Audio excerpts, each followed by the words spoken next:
Um, First of all, I want to thank Allah for giving me the opportunity to talk to you, to discuss issues of the day that affect us all.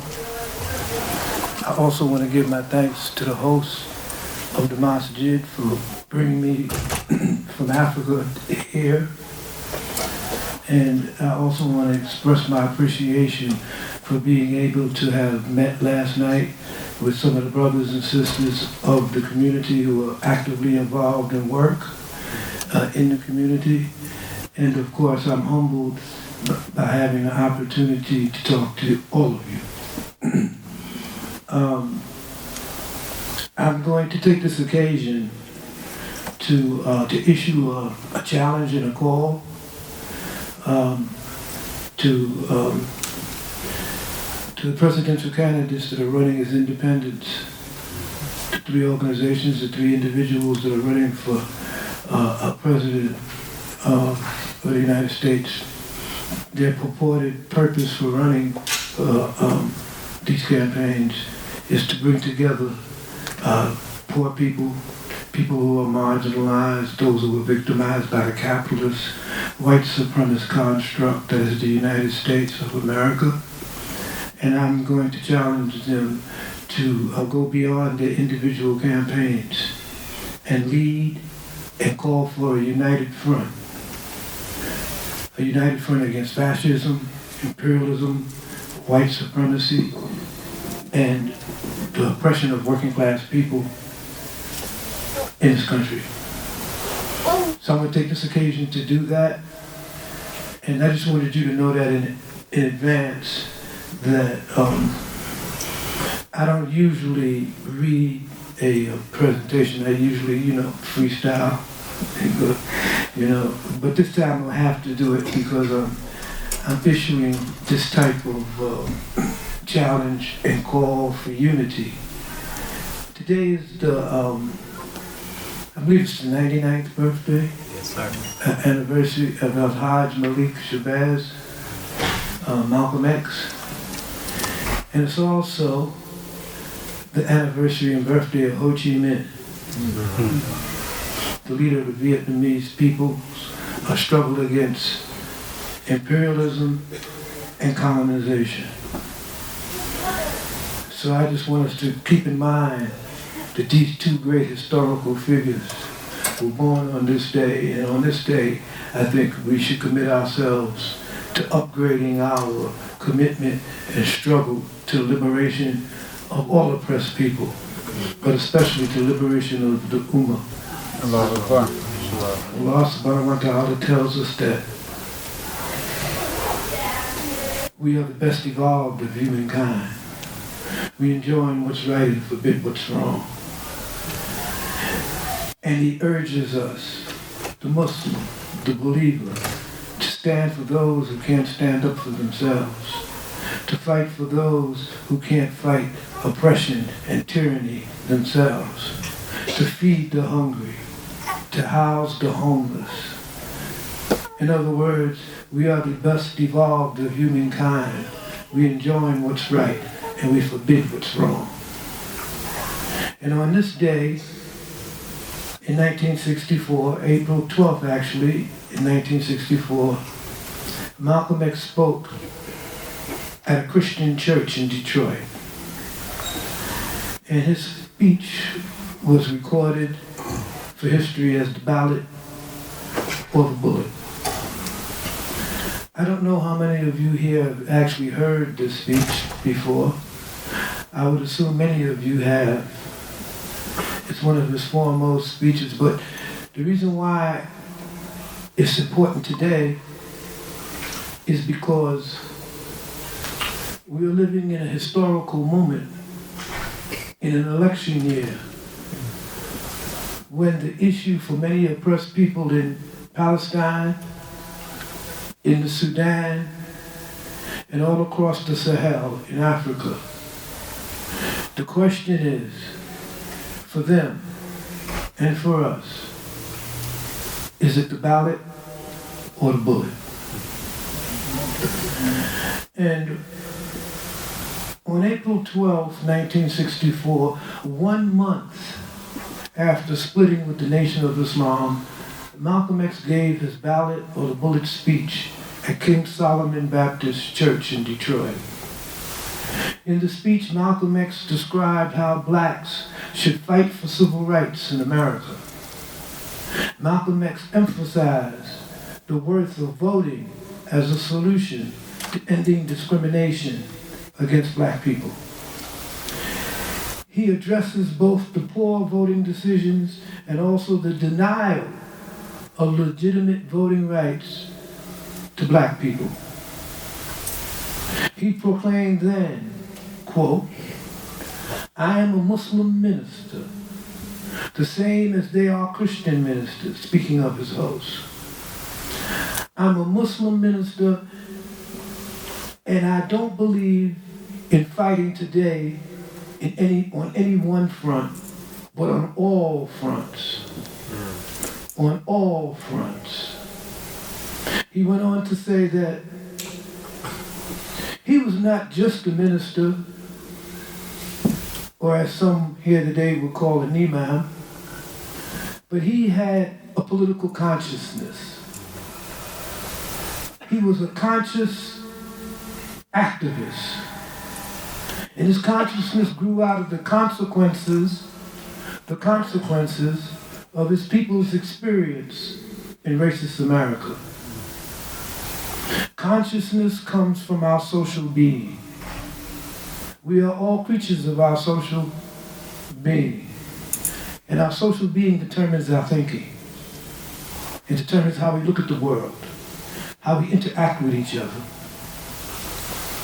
Malcolm went on to say that in fact, I'm a black nationalist freedom fighter.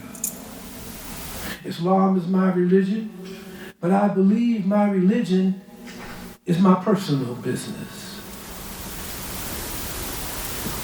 So today, though Islam is my religious philosophy, he went on to say, my political and economic and social philosophy is black nationalism. The distinction Malcolm was making between his deen or his religion and his economic anti-capitalist philosophy or his social philosophy of black nationalism, I want to emphasize just in passing. Because I believe, as a side track, that, as an aside, that my struggle and the struggle that I've been waging for the past 50 or so years, that actually nationalism in this age of instant communications and globalization is no longer the vehicle for self-determination of people. It's been corrupted, it's been demonized, it's been taken down the wrong track. That's right. So I personally believe, as a pan-African, as an internationalist, I personally believe that nationalism might have outlived its historical usefulness. But that's a question for another discussion. I just wanted to put that in context because Malcolm says that he's a black nationalist. And I look at Malcolm as being my guiding light. It was because of Malcolm and the struggle that he waged that I became involved in the Black Liberation Movement. So I just wanted to say that as an aside. As everyone who are familiar with me may know, I am a big promoter of unity among and between oppressed people everywhere, but particularly for black people and workers here in the United States. This comes from my long experience in the radical vineyards of black struggle and pan-African anti-imperialist advocacy. And as Malcolm noted in 1964, religion per se can be divisive. And it can distract or undermine necessary unity between oppressed and exploited people who have a common enemy or who face a common oppressive paradigm of power. but are of different religions and religious orientation. Some may even be atheists and don't believe in God at all. These are one of those periods in time, brothers and sisters, a historical moment in time when principled alliances and united fronts against a common enemy of rising Western democratic fascism. Now, what do I mean by genocidal fascism? I mean European imperialist settler mentality and construct. That, I would say, delusional concept of white supremacy. It's a delusion. It's an invention. And it has been an invention for the past 400 or 500 years, endowed with power and the sanctity of the Christian church, and with the ideologies of colonialism and conquest of other people's territory. And so, this is a very historical moment, and I'll go into why and how it is very important for all of us, especially those of us in the Ummah, who are witnessing a genocide before our very eyes and watching Muslim nations sit by, wringing their hands and talking about ceasefire.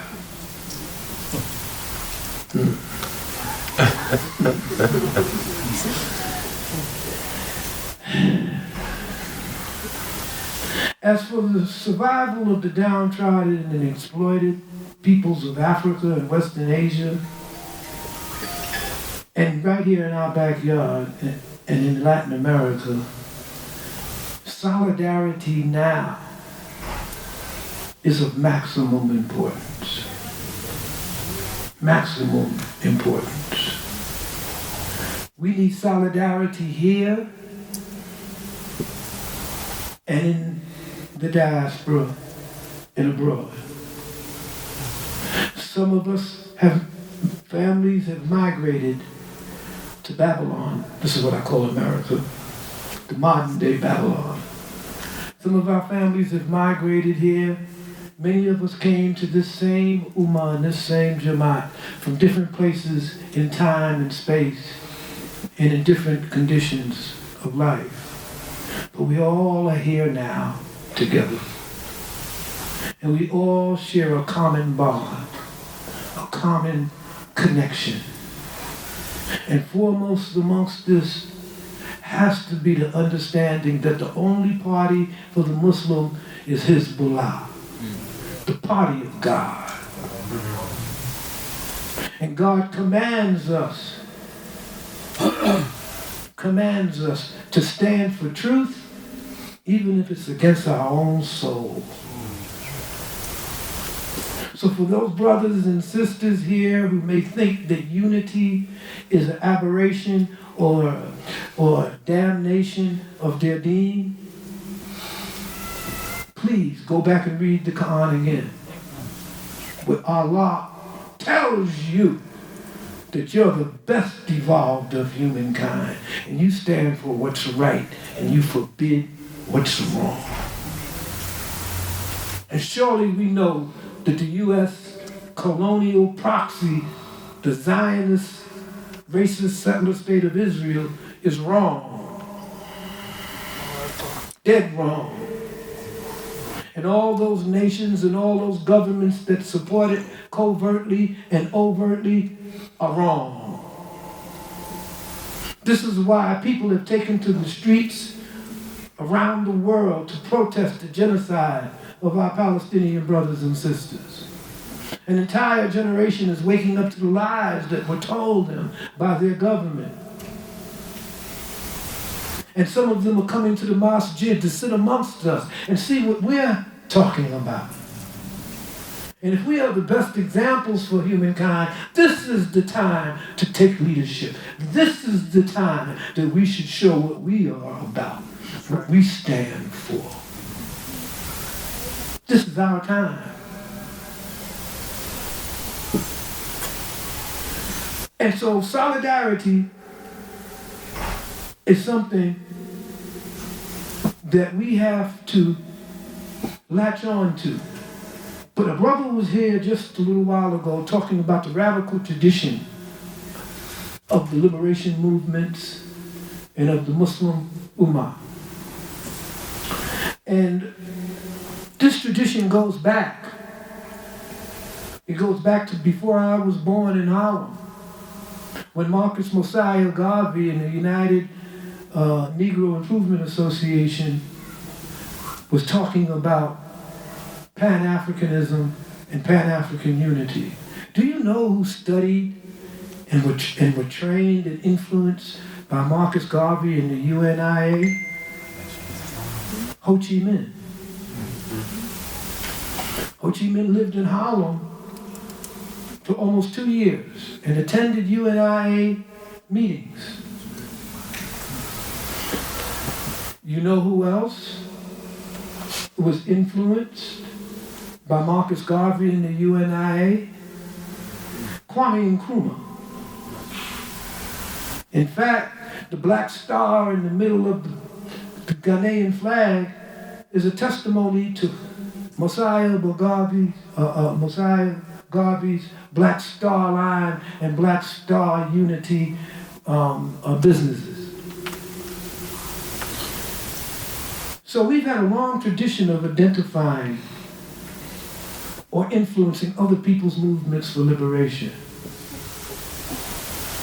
If we go back, we could remember when Malcolm X talked about Palestine and said today what I'm saying to you now about the Palestinians' just struggle for freedom and national liberation. This was Malcolm X back in the 1960s. The Black Panther Party, from which I was a member, I sat on the committee, the liaison committee in New York between the Palestinian movement, the PFLP, and the Black Panther Party, and their representatives at the UN that had NGO status back then. We have a long history of supporting oppressed people, and in particular, those oppressed people in Western Asia that the crackers call the Middle East. Yes, the Middle East, ever since they decided to carve it up after the demise of the Ottoman Empire, and Palestine became a League of Nations mandate. And they said, well, now that we got all of this occupation territory that we occupy, let's get rid of these Ashkenazi Jews. Let's get them out of Europe. I mean, we've been having programs against them for 400 years. Let's get rid of them so we can keep it moving. So they came up with the Balfour Declaration and gave it to one of the richest families in European history, the Rothschilds. They didn't have nobody else to give it to. They didn't know who to give it to. So they called Home Slice from the Rothschilds. I forgot what first name he had. But a Rothschild is a Rothschild is a Rothschild. So they called him in there. They said, hey, yo, here you go. Y'all got it. Homeland.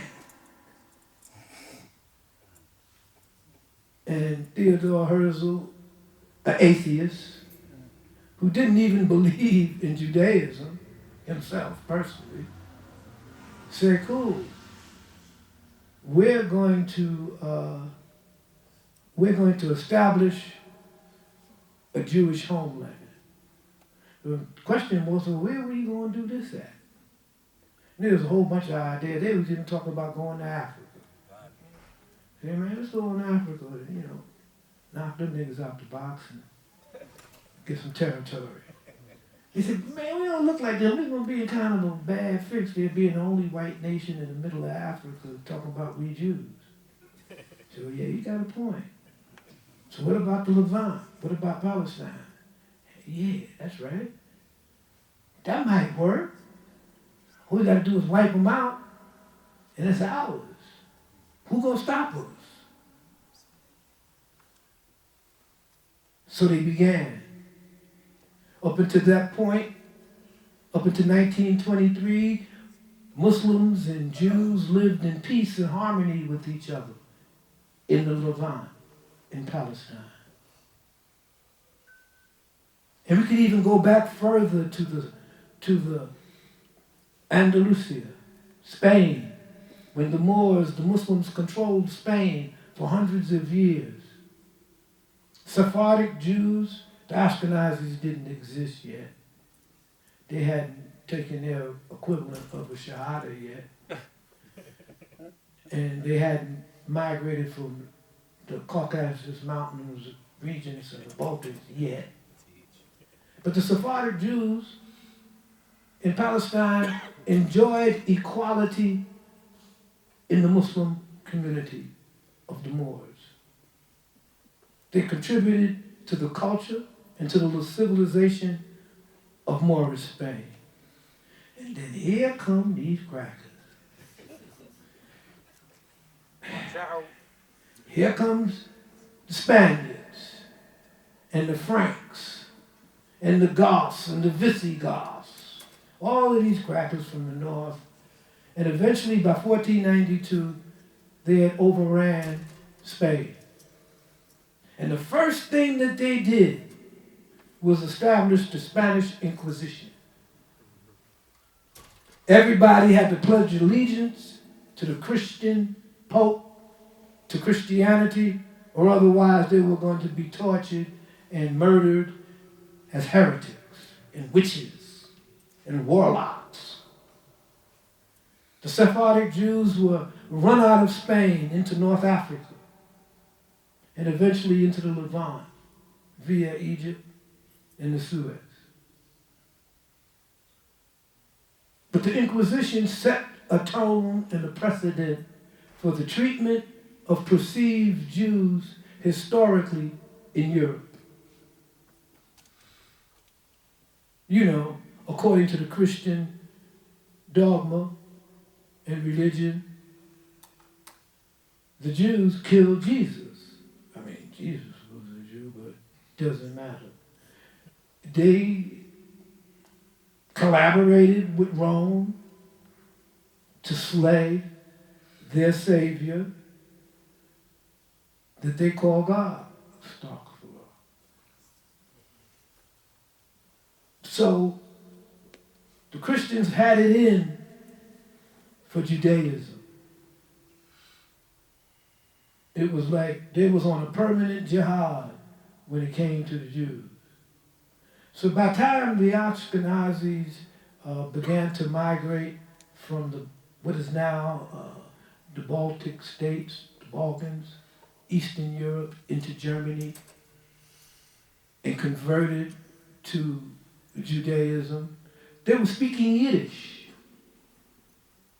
sort of a bastard language contrived between Eastern European dialects and German. They just began to read the Torah in Hebrew, and they developed their religion and became hated by European aristocracy and European religious dogma and Christian dogma. And they were constantly terrorized. Pogroms were committed against their community and their family. Their children were murdered and butchered. Every time nobility had a problem or there was a crisis, let's go kill the Jews over there in the ghetto or over in the Jewish community. And they ride down on them and murder and terrorize them. So by the time of the Balfour Agreement, you know, Europe has gotten tired of this. The empires were breaking up. There was a new industrial age that was blooming. So the British said, well, let's get this problem behind us. So they gave him the Balfour Agreement and said, you could go set up your own country. And I think that we know what happened. We know how after World War I, the seeds were set for World War II. The Germans surrender, the Germany's defeat led to the rise of a little short dude from Austria. You know, I call him Austria Shorty, but everybody else calls him Adolf Hitler. Now this dude, I urge some of you to look at the old films of Adolf Hitler and his rise to power in the early 1930s after World War II. You could see this little animated guy, you know, and he may look funny to us, but go read the translation of his German speeches into English. He was eloquent. He snatched the hearts of the German people with his rhetoric, and they believed in him. Some may say he was a reflection of the Dajjal. Might have been, the Lord knows best. But he galvanized the German people. He gave them jobs in a time when the Great Depression was sweeping the Western world. He gave the Germans full employment. He gave them food. He gave them, restored their pride. And he built their military. He built the strongest military in Western Europe under the very noses of the French and the British. And by 1938 and 39, he was ready to make his moves. He annexed to Sudan. Nobody said nothing. He moved in to other occupied areas that they gave up as a result of the Versailles Treaty, and nobody said nothing.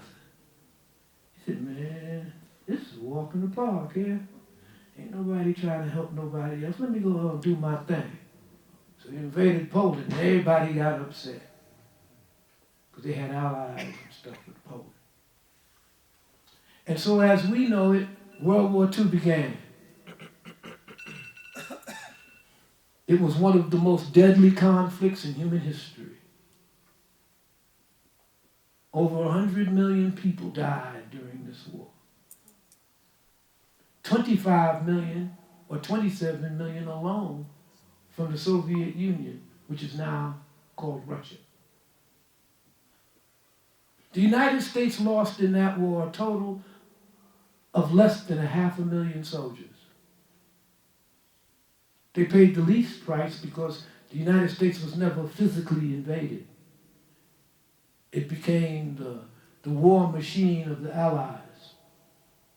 It produced all of the material for the war against Germany and then later against Japan and Italy. And I'm giving you this historical scope to set up for where we are at now. Because when the Allies won the war in 1945 and declared victory, remember that Balfour Agreement from the 1920s?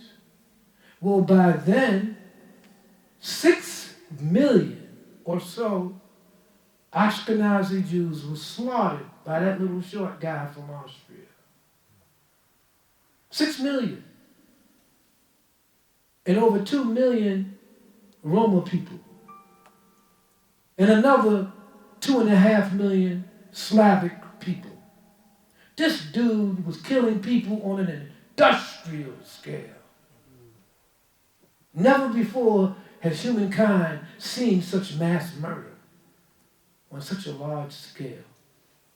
So the sympathy and the empathy of the entire Western world was on the side of the Ashkenazi Jews. So they had a free hand when they went back to Palestine and began to set themselves up.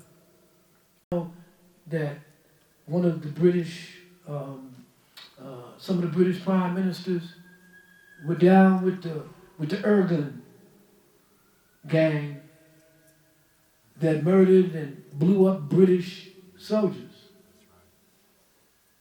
I mean, these dudes were off the chain. Anything that moved that they didn't like, they was killing it and blowing it up. They negotiated with the Nazis to get professional Jews out of Europe at the height of the so-called Holocaust. They bought them to resettle them in Palestine. And this history is not a secret. And by 1948, the State of Israel was declared. And the first nation to recognize it was the one we're sitting in now, the United States. The United States had a plan. The Cold War was about to begin. In fact, it had begun by 1948.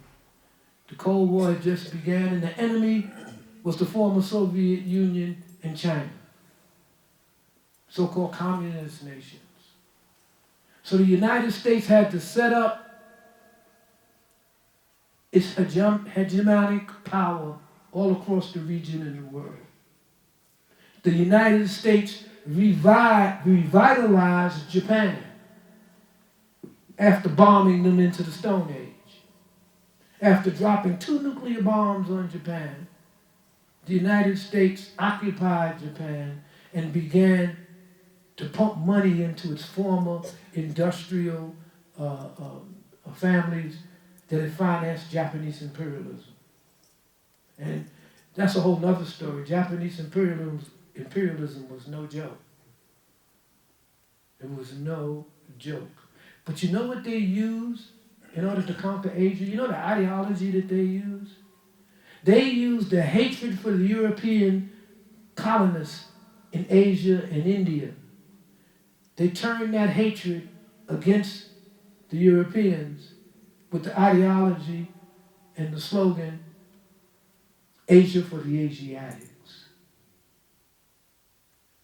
Asia for the Asiatics. Now, it doesn't matter that the Japanese was on some, we're going to run everything and kill everybody and everything's going to be about Japanese.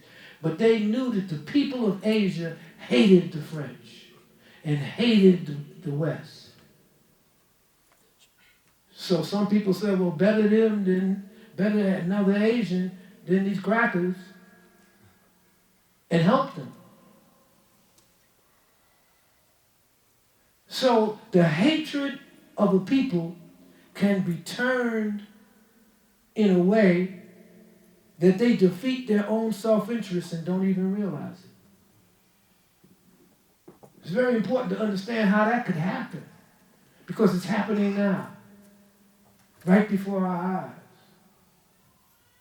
It's happening to the Ummah. This is why our people are so silent. They were looking to regularize the relationship to the European settler state of Israel, normalize relations, set up trade, and they called it the Abraham Accords. They were ready to do this and kick the Palestinians under the bus. The Palestinians said, well, I don't think that's going, man, we can't go out like that. So they launched Al-Aqsa Flood. And it changed the whole geopolitics of Western Asia. And today, it's throwing international law and international relationships into chaos.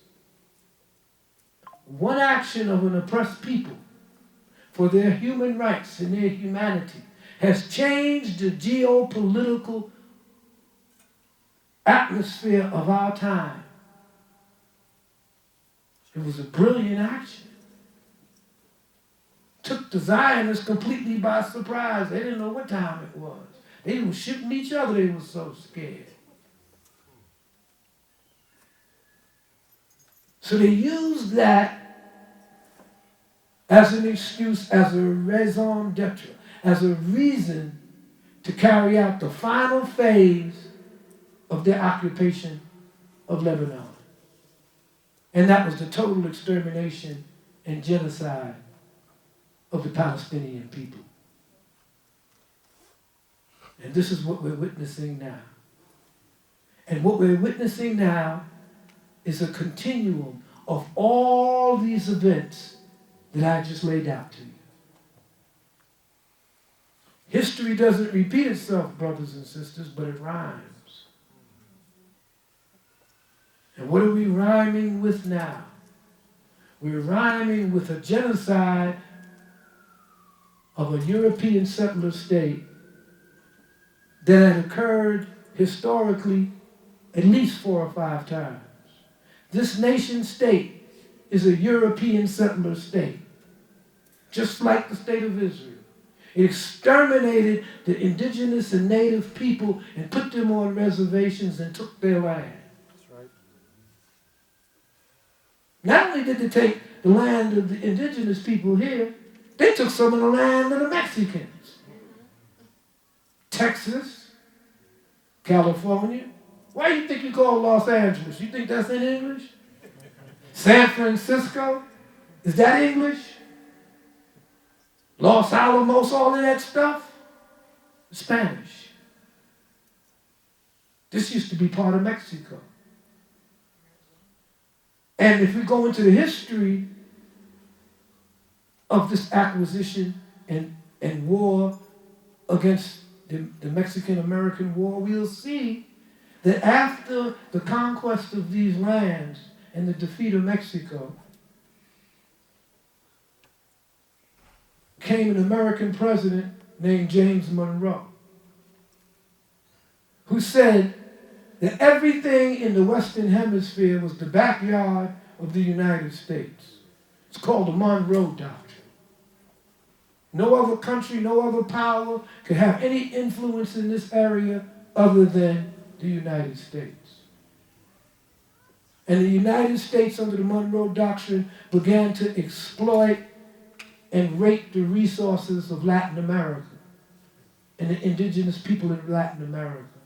And this has went on for over a century, almost a century, until the lands of these people were devastated, until their lands were ravished by U.S. multinational companies and mineral companies. You know, United Fruit, some of the bananas we eat today. And the term Banana Republic comes from the ravages of the United States and Latin America. Haiti was occupied by the U.S., I believe, 2 or 3 times. Citibank got rich in Haiti, stealing the resources and the money of the Haitian people. So when we see migrants coming to the border, women carrying their babies on their back for 3,000 miles through jungle and swamp to get to the borders of Texas, looking for a life for their children and themselves, because back where they come from, the U.S. has ravaged and turned into a backwater nation. So they come here looking for a future. And these crackers are talking about their criminals and drug addicts, and they're less than humans, and it's an invasion of white America. And then they turn you and me, the descendants of slaves and the families of migrants from Asia, from Africa, they turn us against them. And so they're threatening us. They're taking welfare grants away from us.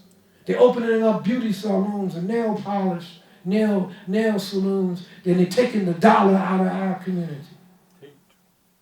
They twist the reality of imperialism and white supremacy around until they have us hating people who are just like us. This is how insidious this nation and its political and economic system is. So when we talk about understanding unity, when we talk about understanding what it means to be a Muslim, It means that we are aware and conscious of this history, and we will not continue down that road and perpetuate it. That we will stand up for the human rights of those migrants, just like we would stand up for the human rights of the Palestinian people. We will stand up for the human rights of the poor who are victimized by capitalism, who's homeless in a country of wealth, the most wealthy and powerful country on the planet. And there's almost 1 million homeless in the streets. We see it right here in LA. So it is our duty and obligation as Muslims to be in the forefront of the struggles that empower these people, because they empower us. That's right. And that's why I want to say and get to the point here, and this is going to hurt everybody.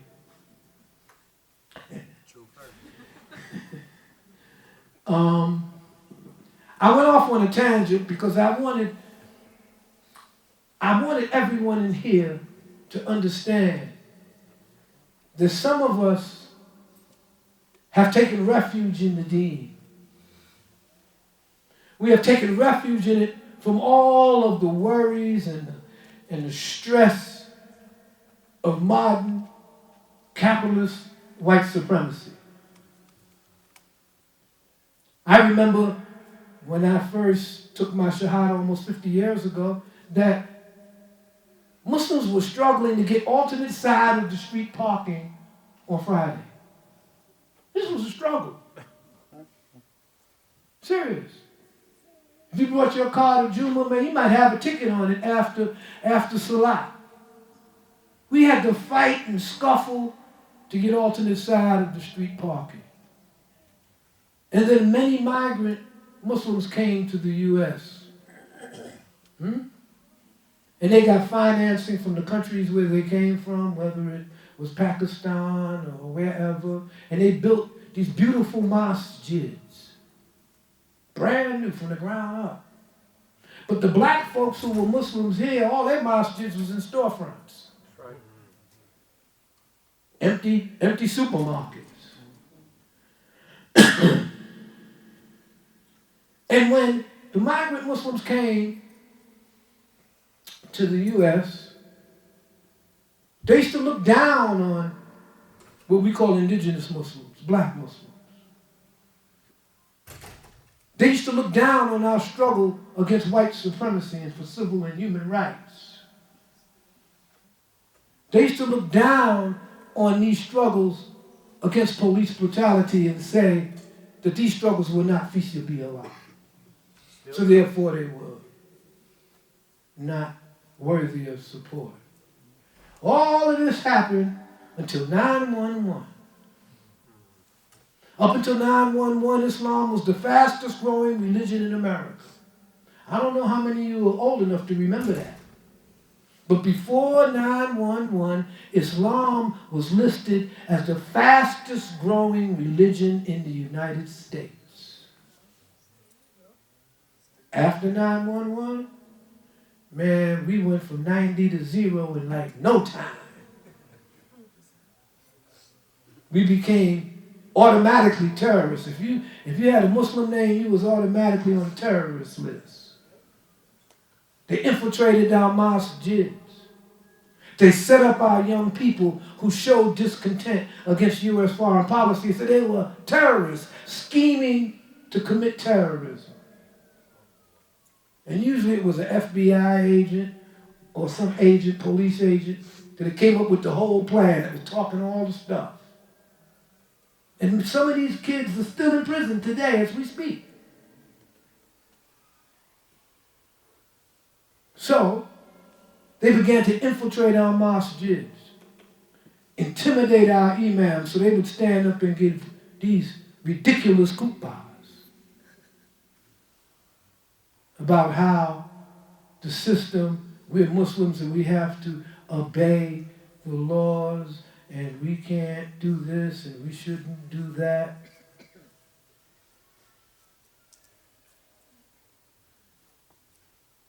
What happened? Our masjids didn't become refuge from white supremacy and oppression. They became instruments of white supremacy and repression. They had us in the masjid snitching on each other. The imams were inviting police chiefs for iftar, sitting there kicking the willy bobo with them. Still are. It's got so, man. I said, man, I ain't going to mosque no more, man. Yeah, I might get snitched on. Somebody might talk about, yeah, I heard him talking about blowing up the Statue of Liberty. You know, see if you get some more information out of it. And before I know it, police! Police? And the door comes off the hinges. Here come these crackers with machine guns and bulletproof vests dragging me off. And in the newspaper, Muslim terrorists plot foiled by New York Intelligence Bureau. Not this again. You say, oh man, how did I get like this? What happened? You was making slide in that masjid, man. Boy, you didn't know what you was doing. You thought you was following your deen. You was part of the ummah. You was safe. You ain't safe.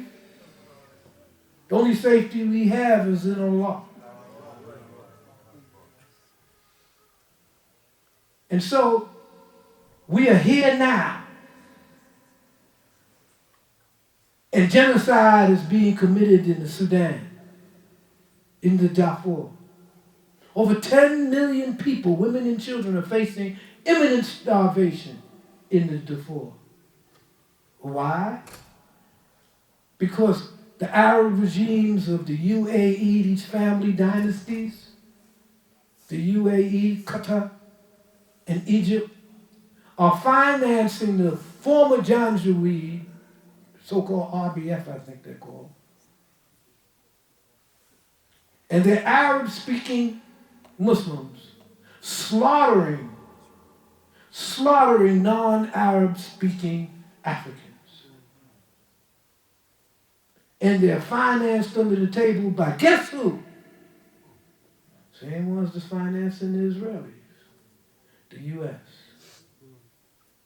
And why are these Arab regimes doing this in the Sudan? Because of the Abraham Accords. Because the purpose of the Abraham Accords was to regularize relationships and normalize relationships with Israel. Invest in Israel, have diplomatic relationships with Israel, and all of this stuff. And the key to that, of course, is the military. If you had a militant, anti-Israeli military, how could the government lead into a relationship of normalization with Israel? If you had a military that identified with the struggles of the Palestinian people, or was sympathetic to the Iranian Revolution. No way. So you have to purge your military of any type of sentiment of solidarity with the Palestinian people, and purge them of any type of hatred towards Israel. And the Sudan is part of that matrix. Look at the map and where Sudan sits, south of Saudi Arabia and UAE. So this is why the Arab-speaking Muslim Janjaweed are being used and financed to take control of the Sudanese state. Besides the fact that there's minerals and oil and stuff in the Sudan. So what I'm trying to say to you, that this enemy is the enemy of the sun. This enemy is the enemy of all humanity and all mankind. And most of all, this enemy is the enemy of Muslims. So now we have to call our comrades, our brothers and sisters who are not Muslim, who are in the streets organizing for the poor, who are in the streets organizing for the homeless, who are fighting against racism and misogyny and patriarchy and all of these different types of oppression. We have to call them to unity. They won't call themselves to unity. We have to make that call. That's why the Prophet ﷺ said that in the last days, the mosques would be full, but they would be devoid of leadership. Are the mosques full today? Yes. Do we have leadership? No. When the Iranian Revolution occurred in 1979, it took the CIA and the Western nations aback, took them by surprise. One minute they had the Shah Pahlavi, who was westernized, who had all of their military equipment, and they could depend on in Western Asia to hold down Western Asia against any type of Russian or Middle Asian influence. Between Israel and Iran, the United States felt they was good to go. Then all of a sudden, it seemed like overnight, the Shah is gone, overthrown, and an old cleric is getting off an airplane named Ayatollah Khomeini, who was in exile somewhere in Paris. This old man getting off the plane, there's damn near 1 million people at the airport to meet him, screaming and hollering and jumping up and this and that. What happened? Who's this guy? And he starts talking about Israel. First thing I start talking about Israel, got to go. He starts talking about the fake Muslim regimes, got to go. The U.S. said, whoa, something wrong here. The Shah's in the hospital, about to die, and this guy comes up talking about revolutionary guards and you overthrowing U.S. hegemony, and he's talking all this crazy stuff. So first of all, let's get some of them Ba'athists in Iraq, sick them on them, say, look, man, we give you some chemical weapons and give you some support. Just go ahead and wipe him on off. That didn't work. That war lasted for how long? 3 or 4 years? Iranians fought them to a standstill. I said, okay, that don't work. What are we going to do? Well, you remember Ali? Remember Kabbalah? You remember the rift between Sunni Islam and Shia? Well, they ain't even Arabs. They Shia. They not Sunni. So they say to King Saud, well, we got your back, man. You got to watch them Sunni, them Shia, man.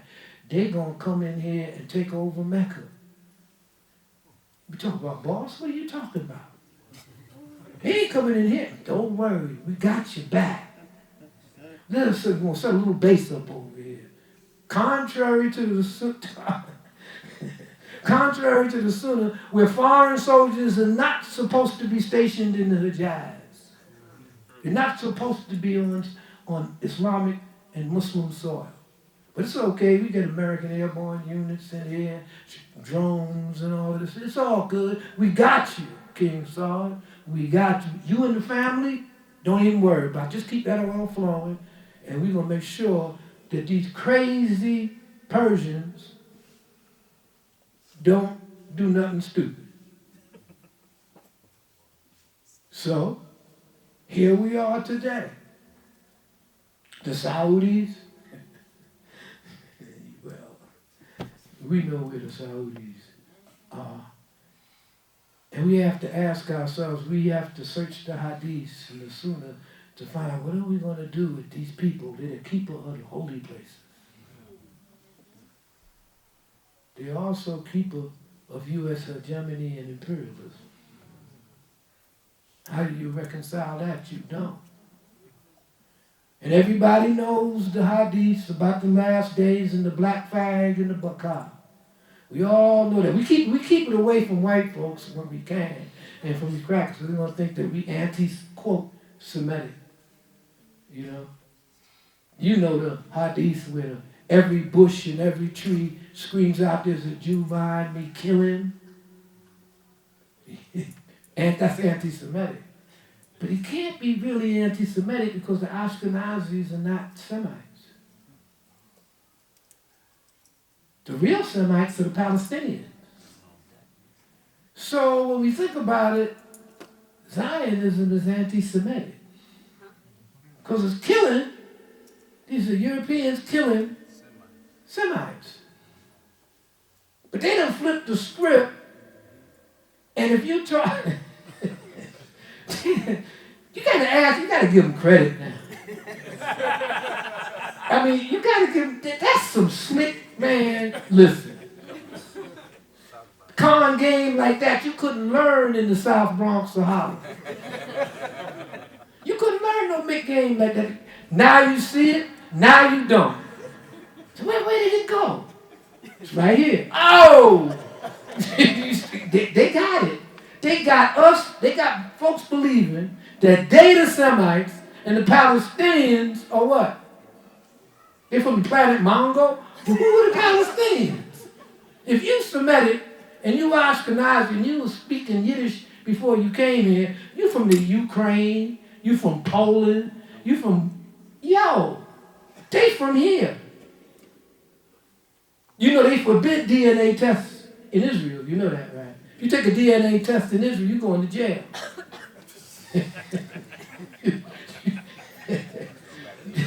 If you take a DNA test, I just learned that just a few weeks ago.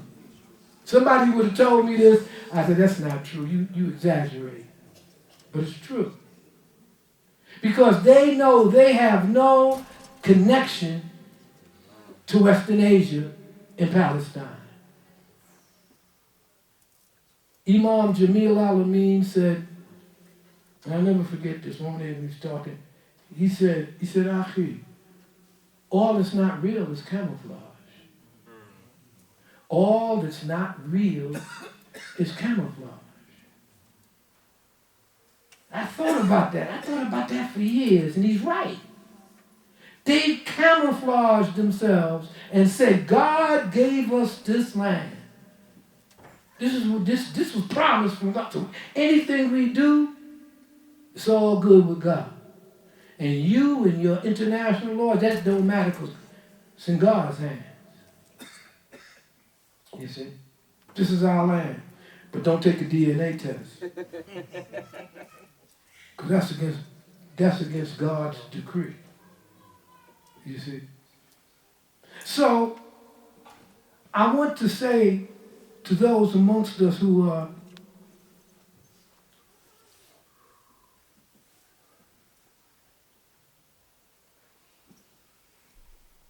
hesitant about alliances with people whose lifestyle is not Islamic. Alliances and political alliances and united fronts doesn't mean that you give up your deen. It doesn't mean that you necessarily endorse another person's lifestyle. What it does mean that you are in an alliance based on principle. And this alliance principle that you are urged to fight oppression. And those who fight oppression with you are your allies. And that's the bottom line. And that's one of the reasons that I really felt honored to come and talk to young Muslims like yourselves. You have so much potential. The movement for human rights to save this planet from the ravages of greed and piracy and criminals is your duty. This is your struggle. This is your chance to show that Islam, and you'll be surprised how many young people will come to this deen because of your conduct and because of your leadership. And who will say to their friend, why are you Muslim? Because they fought when nobody else would fight. Because they stood firm in front of that old woman who had nobody else to stand for her. Because they wouldn't let me get beat down. That's why. Everybody else just said, hey man, I can't do nothing. You gotta file a complaint. You see? So this is our time, and now I'm going to finally end with making this call that I had wanted to make. And I just wanted to say to Imam Jamil Alameen, how many of you know about Imam Jamil Alameen? That's what I'm talking about. You see what I'm saying? You see, where's the brother that brought me here? This is what I'm saying. See, I feel comfortable amongst people who read. I mean, really read. I mean, it's serious. You'd be surprised how many people don't read, man. I wanted to give this. Imam Alameen asked me to say something to you. You know, he was very ill, and he's much better now. And Imam Talib, from the Muslim Brotherhood in Harlem, he fell ill too recently. And I urge everyone to make dua for him. Imam Talib is a good man. I remember, I'll tell you a little story about Imam Talib. When I was a political prisoner, and they used to ship me all the way up near the Canadian border, where the snow used to go up, it didn't come down. This is how far north. They shipped me as far north as possible and still be in the United States. Right? And they would ship me up there. They would have me in Unit 14. This was the isolation unit. Right? And in the summer, they would close the windows and turn the heat on. And in the winter, they would open the windows and turn the heat off. Right? This is how sadistic these people were.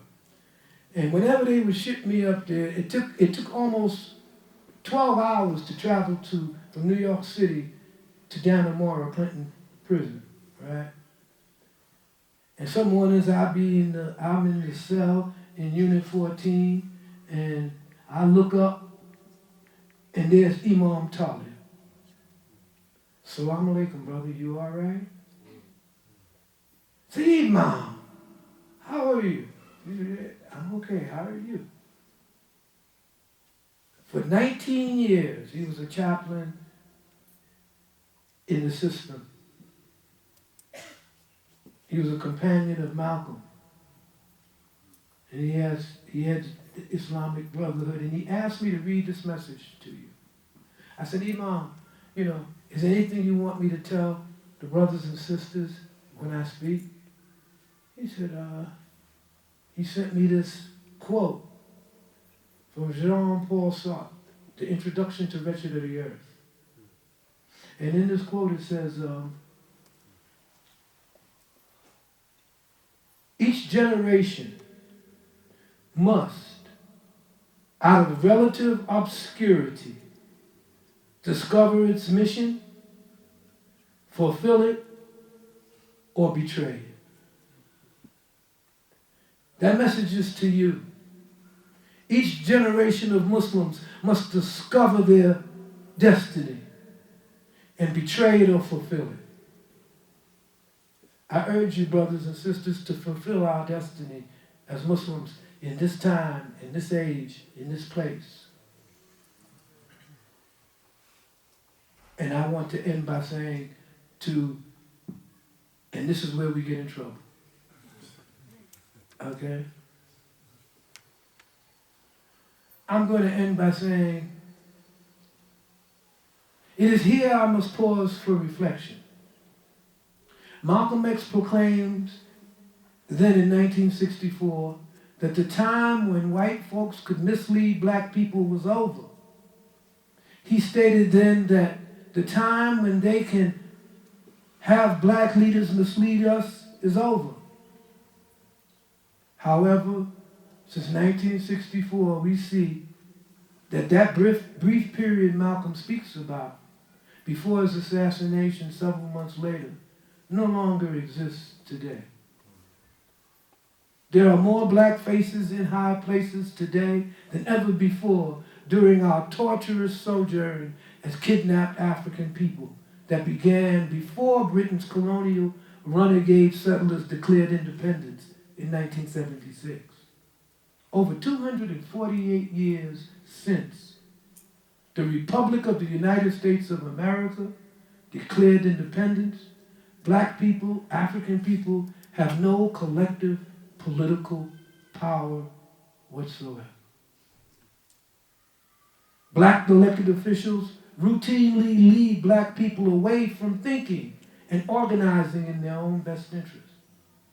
So-called black leaders and black media personalities consistently deliver the black votes to one or both of the institutional, corporate-dominated parties.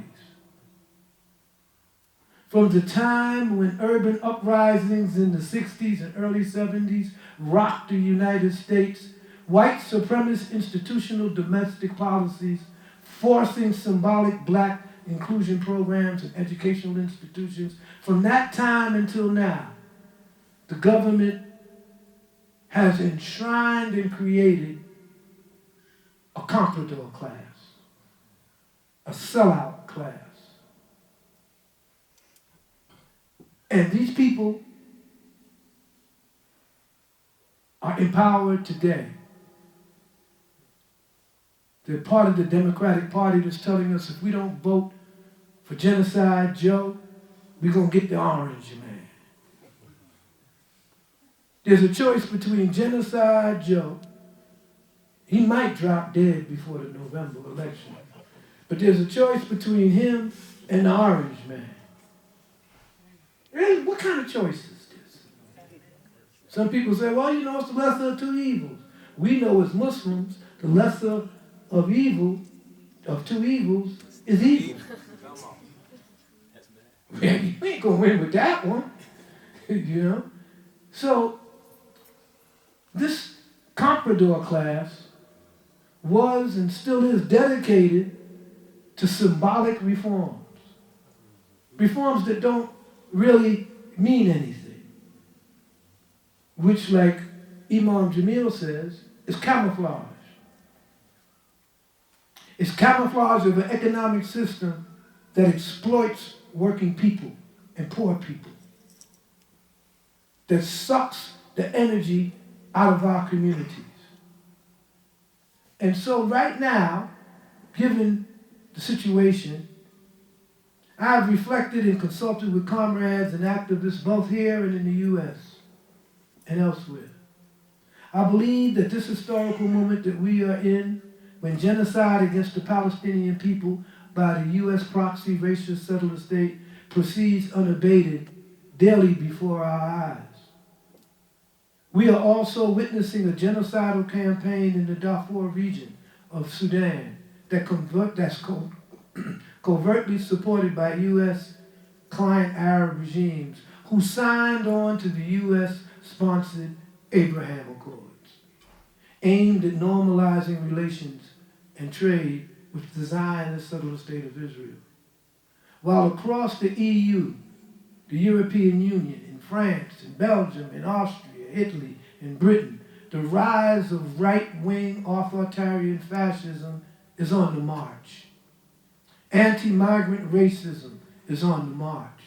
And NATO proxy war against Russia rages behind the leadership of the U.S. in Ukraine.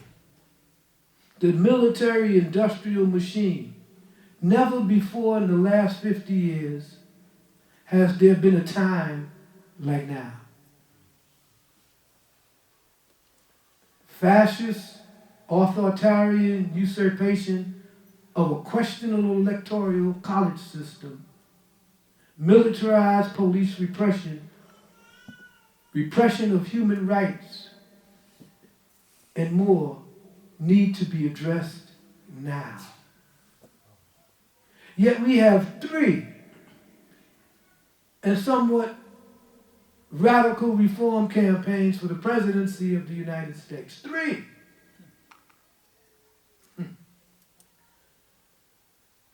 And each one of these campaigns is talking about how the duopoly corporate political parties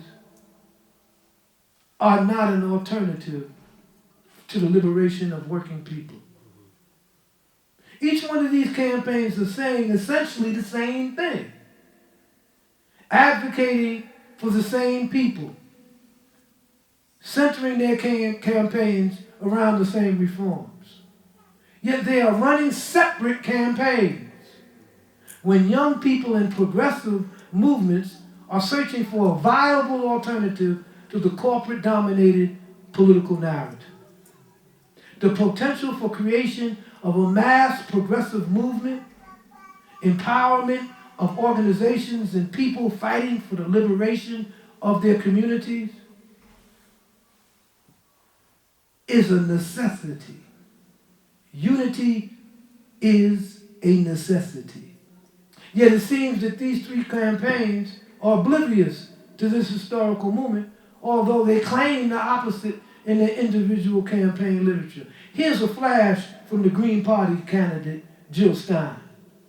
Our democracy, quote, is on life support.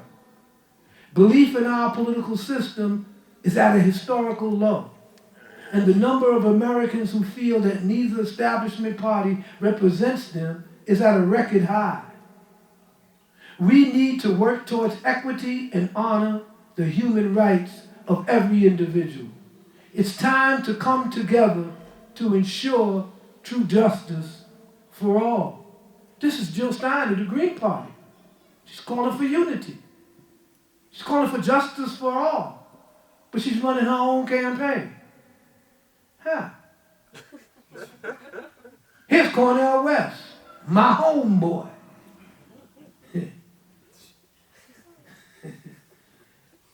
He said he entered the 24 presidential contest at a time in which he describes a national crisis of moral bankruptcy and spiritual obscenity driven by a derelict duopoly of both major parties is what's at hand.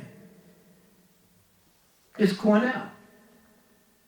He asserts that running as an independent candidate affords me the opportunity and duty to deliver policy prescriptions incorporated by and for the people, instead of political parties beholden corporations and special interest groups who feel no solidarity with the poor. He says his campaign is to empower poor and working people everywhere and stands as a pivotal monument in history. This is Cornel. He says our aim, his campaign's aim, will always be to unite in solidarity with movements of truth and justice. Is there something I missed there? Let me say that again. He said our aim is and will always be to unite in solidarity with movements of truth and justice. People who seek a choice beyond empire, beyond white supremacy, capitalism, and patriarchy, and the confines of corporate-dominated two-party systems. Right on, Cornel. Right on. He says, we will end the rule of the billionaires once and for all. No, that's Sister Claudia that says that. She's running another party campaign. All 3 of these people are saying the exact same thing we just said here, and they all have an individual presidential campaign. So, I'm using this occasion, and soon this will be on Black Power Media and on the podcast, hopefully by tomorrow, in which I'm calling them out. I'm asking them, why don't the 3 of you lead a campaign to build a national united front? Why?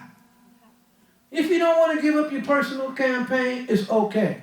But let's agree on a set of principles so that everybody could join this front. And that everywhere you go, you not only talk about your individual campaign and the particulars about that, but you enjoin people to join this front. Because if we build this front now, in this election year, at this time, given the consciousness of all of these kids that got beat up on these campuses because they stood against genocide, if we build a mass movement right now, God knows, Allah knows best what it would become in 4 years. It might become a third political party. Because who are these kids going to grow up and vote for? The people that stick the police on them? I don't think so.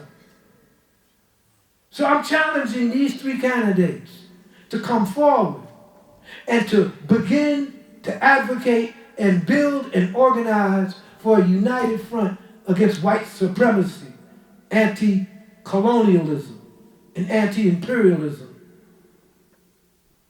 and finally against anti-democratic fascism. So this is my message to them, and I'm very appreciative that I was able to deliver this message talking to you. Takbir. Allahu Akbar. Takbir. Allahu Akbar. Takbir. Allahu Akbar. So I want to say with that, Allah is merciful, and I'm really graced to have the opportunity of talking to you. Assalamu alaikum wa rahmatullah.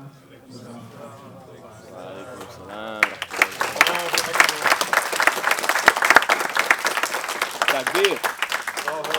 Takbir. Takbir. No, you just did it. I did it again. Say it with your chest. I might have to switch out. You got the other hand mic? Oh, yeah. If you're going to use the hand mic, Oh, no, it's cool. Okay. Is it on? I turned it on. You can turn it on. Don't tap, you said? Oh, sorry. Thank you. Alhamdulillah. So, first thing I want to say is, Jazakumullah khair, thank you so much, Sheikh. Let's have another show of appreciation for the Sheikh visiting us.